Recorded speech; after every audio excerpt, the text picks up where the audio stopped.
take a look at this picture of the boy. This is who police are looking for. They say that as many as 3 men knocked on the family's door in Las Vegas yesterday morning. They claim to be cops. The mom opened the door because of that, and that's when these men burst in and demanded money. When the intruders didn't find any money, police say they tied up Cole's mother and her fiance, and then they kidnapped Cole at gunpoint. A neighbor says that Cole's mother managed to crawl out to the sidewalk.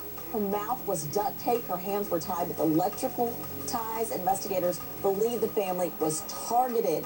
Police have been going door to door using helicopters, patrol cars, everything they can to find Cole. They have not found him. Please take a look at this little boy. He's just 6 years old. His name is Cole Puffenburger. The tip line number is 702-828-3111, Las Vegas Metro Police Department. There he is, 3'11", just 48 pounds, blonde hair, blue eyes. What an outrageous set of circumstances to Michelle Sagona with America's Most Wanted. This is horrible, Nancy. And what police tell me, just got off the phone with them again, that this is not a random attack. This appears to be a brainstorm. It was set, it was planned, and it was actually executed, unfortunately. And from what investigators tell me is that these men evidently went into the home looking for the grandfather of Cole. The grandfather hasn't lived there since May of 2007. And when they couldn't find him, they started questioning Cole's mom, and she didn't have any information. And that's when they apparently had tied up, Cole's mom and also her fiance, and then they took Cole and they left. To Kai Plascon with KXNT News Radio. Kai, thank you for being with us. What do they mean it's not random? And any idea where the little boy is? Do they really believe he's headed to Mexico? Well, they really don't know where he's headed, but they have got the FBI involved to try and track down these people, this trash. They might have been looking for the grandfather, from what we've heard. Just an hour ago, they've released why this family, they believe, was targeted, which they said was a drug nexus. So drugs may have been sold out of this house. People may have been going there to look for that actual drug money at the time, and now this young boy is caught in the middle of all of this, Nancy. You know what? Frankly, Kai, I don't care what the motive is. This little boy is missing, taken out of his own home. I don't know what the grandfather was into at some time in the past. All I know is he wasn't there. He hadn't lived there in a long time, and this little boy was taken at gunpoint. Take a look at little Cole. Out to Captain Vincent Canito with the Las Vegas Metropolitan Police. Captain, thank you for being with us. Can you give us a description of the perps? Yes, Nancy. Right now we're dealing with 3, from what we have, Hispanic male adults. The only clear description we have on one of them is approximately a Hispanic male in his early 30s, approximately 5'7", 150 pounds, shoulder-length black hair, slicked back. Oh, wait a minute. Were they wearing masks? No, they weren't. And that's the best we've got? How about a composite? Unfortunately, Nancy, when you're dealing with a situation like this, and given the magnitude and the violent nature of this incident right here, for the daughter and the boyfriend to give us a very clear description, we haven't been able to get one from them. Okay, Captain. Yes. That doesn't sound right to me, that they can't give a composite description of the perps. I mean, they pulled a gun on him. They had to tie him up. They were tied up, so they had to get close to the perpetrators. Yeah. Well, Nancy, again, as we're asking these questions of the people that were in the home, and we're trying to get the information from them, we're asking the same questions. Captain, I read you loud and clear. I don't care what may be hinky about the case. This boy is missing. Now, Captain, do we know the boy was there? Do we know he was really there in the home? Through all of the investigative leads that we've been following up on, we do know that this child was actually kidnapped. Oh, Captain, you know what? I was hoping so much it was some kind of a fantastic hoax.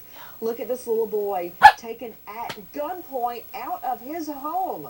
We are taking your calls live to Jennifer in North Carolina. Hi, Jennifer. Hi, Nancy. We love you. Thank you, dear, and thank you to my friends in North Carolina for watching and calling in so often. What's your question, dear? You said that they tied up the mom's fiancé. Do you know anything about the boy's father? The boy's father, I do know. Well, actually, let me ask Kai Plask on that with KXNT. Didn't he show up a short time after and completely broke down in tears when he learned what had happened?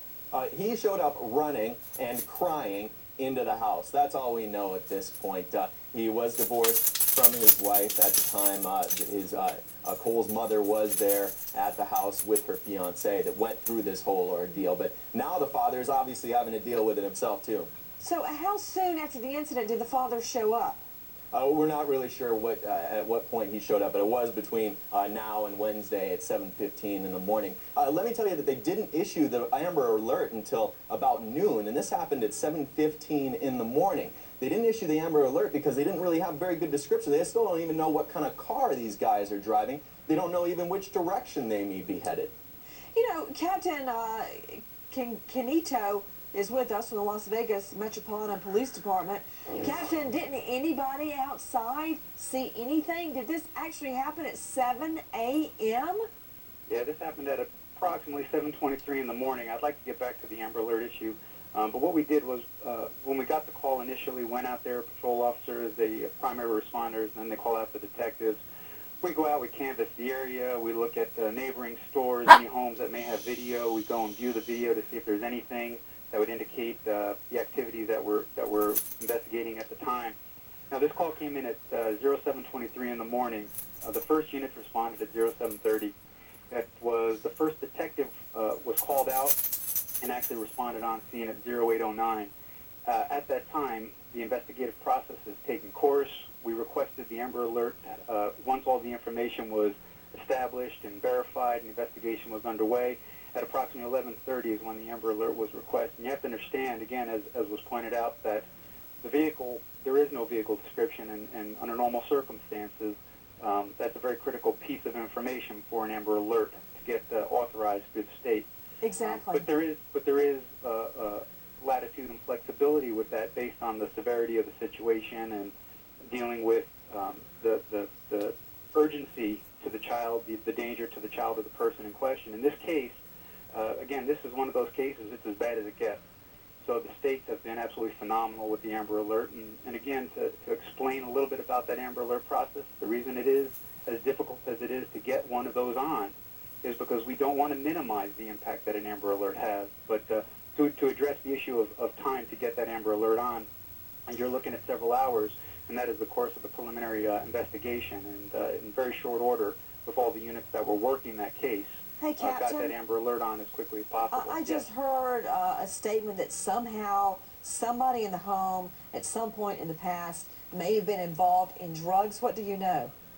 This is definitely a situation that is initiated due to a drug nexus. Now, we have been working this case, again, since 7:30 yesterday morning. We are following up on a number of leads that have come in through the media, that have come in through the non-emergency line. Captain, I'm just sick. I'm sick that the conduct of adults, let's go to Bethany Marshall, Dr. Bethany, that the conduct of adults, I guess the grandfather is who they're referring to, at some point being involved in drugs, that somehow that has resulted in this little boy's kidnapped at gunpoint. How irresponsible for parents to somehow expose their children to that.